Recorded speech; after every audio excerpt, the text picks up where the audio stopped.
Daniel Defoe, Robinson Crusoe, Part 76. However, as my first crop was but small, I had no great difficulty to cut it down. In short, I ripped it in my way, for I cut nothing off but the ears, and carried it away in a great basket which I had made, and so rubbed it out with my hands. And at the end of all my harvesting, I found that out of my half-peck of seed I had near 2 bushels of rice and about 2.5 bushels of barley. That is to say, by my guess, for I had no measure at that time. However, this was a great encouragement to me, and I foresaw that in time it would please God to supply me with bread.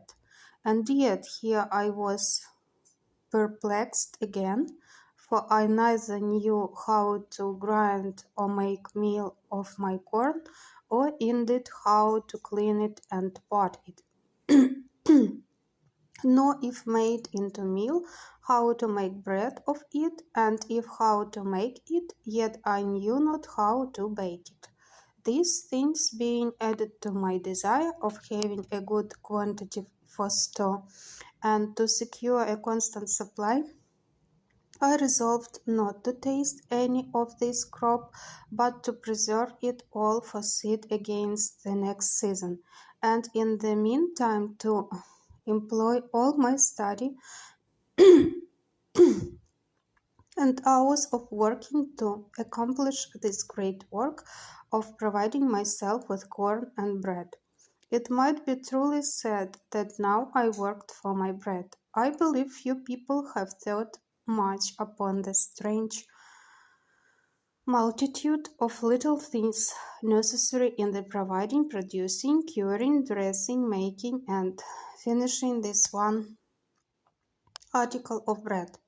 I, that was reduced to a mere state of nature, found this to my daily discouragement, and was made more sensible of it every hour, even after I had got the first handful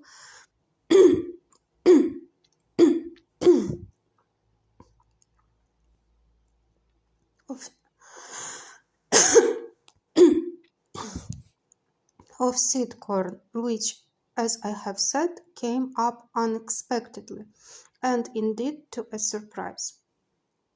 First, I had no plug to turn up the earth, no spade or shovel to dig it.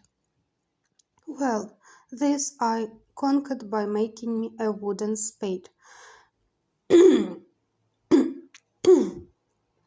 as I observed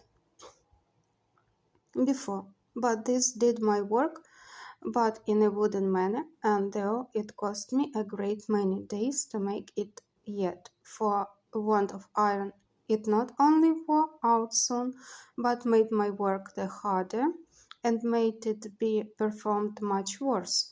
However, this I bore with, and was content to work it out with patience, and bear with the badness of the performance. When the corn was sown, I had no harrow, but was forced to go over it myself and drag a great heavy pot of a tree over it to stretch it, as it might be called, rather than rake or harrow it. When it was growing and grown, I have observed already how many things I wanted to fence it, secure it, mow or rip it, cure and carry it home, thresh, part it from the chaff, and save it. Then I wanted a mill to grind it, sieves to dress it, yes, and salt to make it into bread, and an oven to bake it. But all these things I did without, as shall be observed, and yet the corn was an inestimable comfort and an advantage to me too. All this, as I said, made everything laborious and tedious to me, but that there was no help for.